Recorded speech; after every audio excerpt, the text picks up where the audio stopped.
Orang yang pintar adalah orang yang dia menghisab dirinya di dunia untuk beramal supaya memetik buah amal ketika dia meninggal dunia. Dan orang yang lemah adalah orang yang hanya mengikut kepada hawa nafsu saja dan dia menginginkan pemberian dari Allah Subhanahu wa taala. Bagaimana akan mendapatkan pemberian dari Allah berupa pahala kalau tidak beramal di atas muka bumi ini? Allah menjanjikan kepada mereka yang dianugerahkan oleh Allah umur di atas muka bumi ini yang singkat, bila beramal dengan amal yang saleh dalam keadaan dia beriman kepada Allah Subhanahu wa taala, akan diberikan oleh Allah Subhanahu wa taala dengan dua kehidupan. Kehidupan senang di dunia, kehidupan bahagia di dunia, kehidupan tentram di dunia, kehidupan yang lebih baik di akhirat. Allah berfirman, "Man amila salihan min dzakarin wa untha wa huwa mu'minun falanuhyiyannahu hayatan thayyibah wa lanajziyannahum ajrahum bi ahsani ma kanu ya'malun." Barang siapa yang beramal saleh, baik itu laki-laki atau perempuan, maka kami dalam keadaan dia beriman, maka kami Allah pasti akan memberikan kepadanya kehidupan yang baik di dunia, dan kami berikan balasan yang lebih baik nanti di akhirat sebagai balasan daripada amal perbuatannya ketika berada di dunia.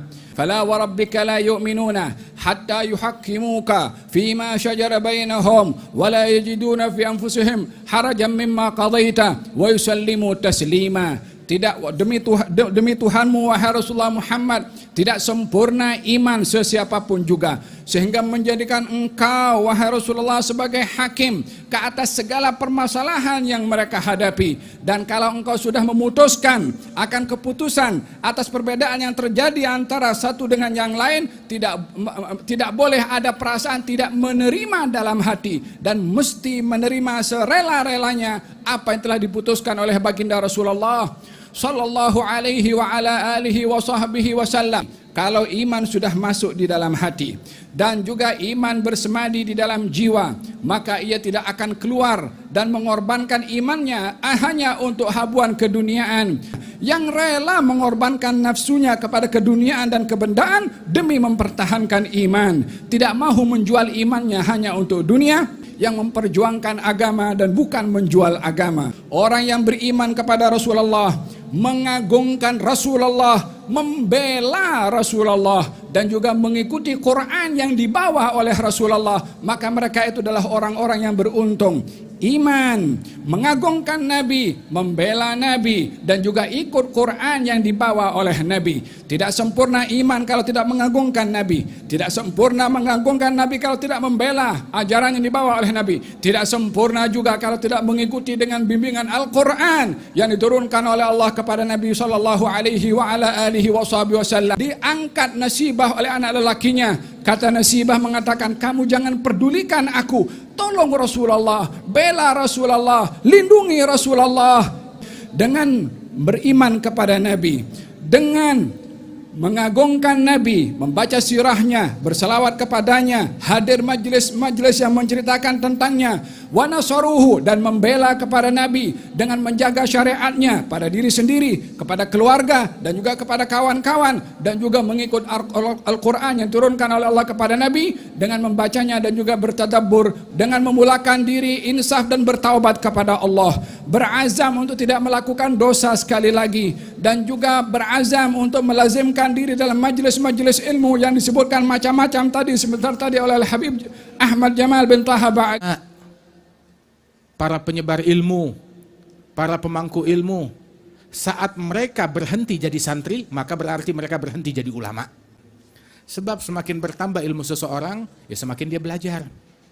Semakin dia belajar, semakin menuntut ilmu. Beliau bilang, "Manggala halakan nas fahuwa awwaluhum."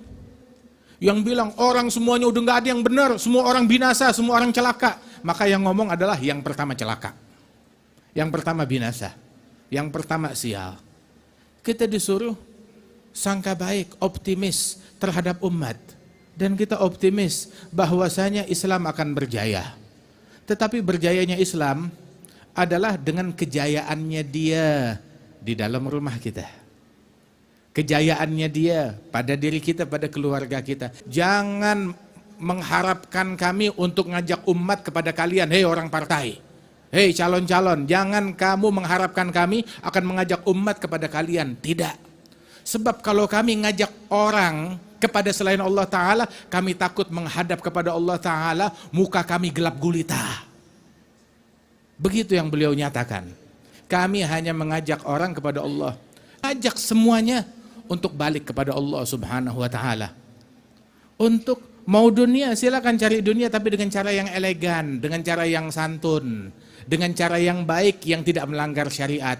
Nggak ada cacian, nggak ada makian, nggak ada jualan agama, nggak ada provokasi, nggak ada ajakan untuk saling benci, saling dengki satu sama lain.